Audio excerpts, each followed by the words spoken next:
नमस्कार दोस्तों, स्वागत है आपका वैदिक मैथमेटिक्स के इस चौथे लेक्चर में। आज के इस वीडियो में अपन सीखेंगे बड़ी से बड़ी संख्याओं का वर्ग स्क्वायर कम से कम समय में निखिलम विधि से कैसे किया जाए। तो ज़्यादा समय ना लेते सीधे क्वेश्चन की ओर बढ़ते हैं। जैसा पहले क्वेश्चन मैंने क्या लिखा है, 29 का हमें क्या निकालना है, वर्ग। 29 के वर्ग का मतलब क्या है, 29 को 29 से ही गुणा करके उसका आंसर निकालना है, ठीक है। लेकिन हम इसे शॉर्ट ट्रिक से करेंगे, निखिलम विधि से। अगर आप 10th क्लास में है तो इस साल आपके पहला क्वेश्चन यही आने वाला है, वर्ग ज्ञात कीजिए।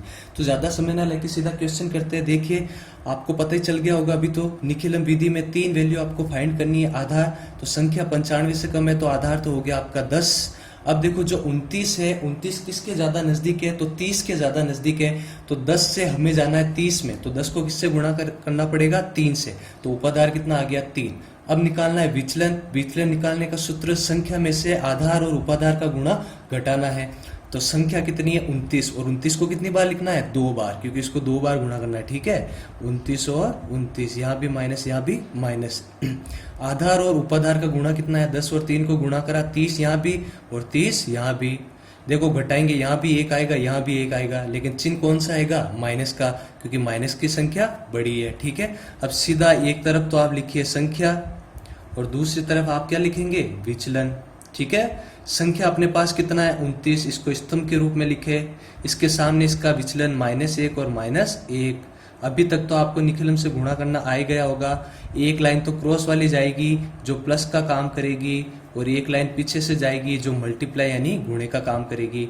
यानी ये कह रहा है 29 में हमें जोड़ना है माइनस का 1, ठीक है ना। अब ये माइनस की संख्या है तो आप प्लस लिखे बनाई सीधा ही माइनस लिख सकते हैं, ठीक है।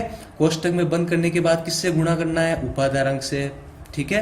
और पीछे करना है दोनों संख्याओं का गुणा। तो देखो ये भी माइनस की, ये भी माइनस की। कल मैंने बताया था, 2 माइनस वाली संख्याओं को गुणा करोगे तो आंसर किस में आएगा, प्लस में। और 1 को गुणा करोगे कितना आएगा, 1। देखो 29 में से 1 गया, कितना बचेगा, 28। और 28 को गुणा करना है 3 से, और पीछे कितना है, 1 गुणा करो, 3 आटे कितना होगा, 24, ठीक है।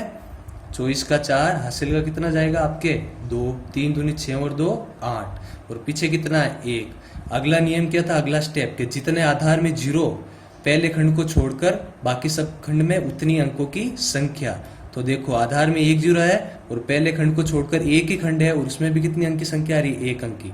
तो सीधी आप लाइन हटाइए, आपका आंसर आ गया 841। देखिए कम समय में अपन ने वर्ग निकाल लिया, ठीक है। ये तो छोटी संख्या थी, बड़ी संख्या की बात करते हैं। अब देखो 104 का हमें स्क्वायर करना है।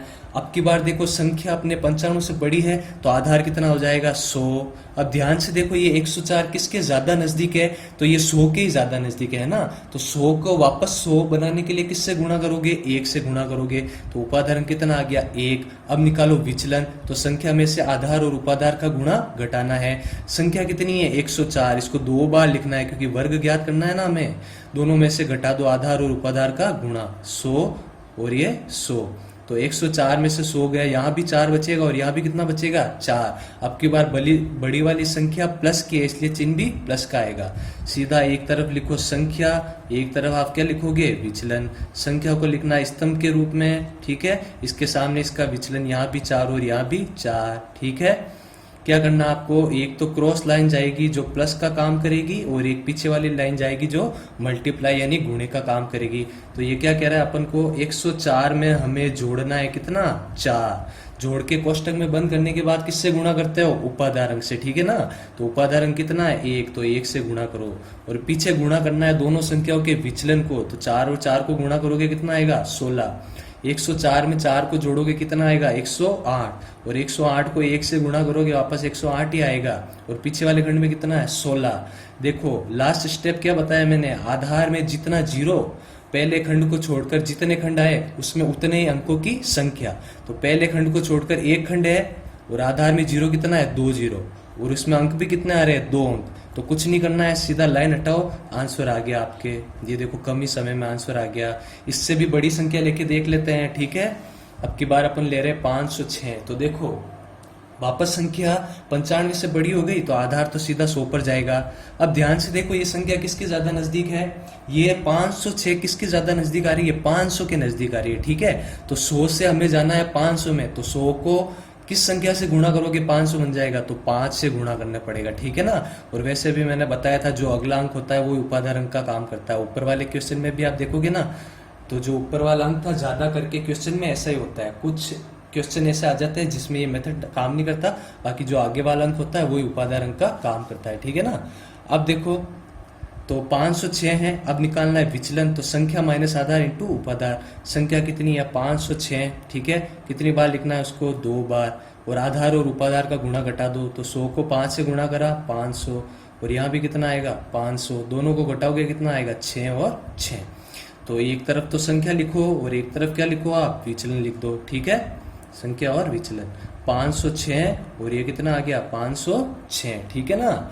और इसके सामने इसका विचलन लिखो, अब विचलन कितना है अपने पास दोनों का 6 और इसका भी 6, 2 लाइन ड्रॉ करो, एक प्लस वाली और एक पीछे मल्टीप्लाई वाली, यानी ये कह रहा है 506 में हमें ऐड करना है कितना 6, और ऐड करने के बाद किससे गुणा करते हो उपादान अंक से, ठीक है ना। उपादान अंक कितना है देखो 5, तो 5 से गुणा करो, और पीछे गुणा करना है दोनों संख्याओं का, तो 6 और 6 को गुणा करा कितना आएगा 36, 506 में 6 जोड़ा कितना आएगा 512, इसको फिर गुणा करना पड़ेगा 5 से, और पीछे कितना आ रहा है 36, ठीक है। देखो इधर 512 को करो 5 से गुणा, 5 दूनी 10 का 0 हासिल का 1, 5 एकम 5 और 1 6, और 5 कितना होता है 25, और पीछे कितना आ रहा है 36।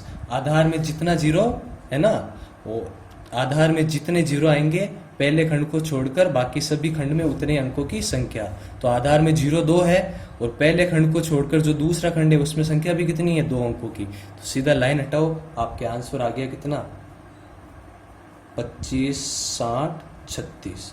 ये देखे कम ही समय में गुणा कर लिया ना, अगर ऐसे गुणा करने बैठते टाइम लगता कम से कम 3 से 4 5 मिनट भी चले जाते। तो देखो मैंने आपको सिखा दिया है, अगर आपको इसकी और प्रैक्टिस करनी है तो इसके लिए मैंने क्वेश्चन ऊपर लिख दिए हैं, देखिए आप, ये रहे क्वेश्चन मैंने ऊपर लिखे हैं, 72 का स्क्वायर, 93 का स्क्वायर, 97 का स्क्वायर, 104 का और 998 का। ये क्वेश्चन आप करके देखिए, अगर आपको कोई प्रॉब्लम आती है तो कमेंट में मुझे बताएं, मैं आपको उसका सॉल्व करके बता दूंगा, ठीक है। धन्यवाद।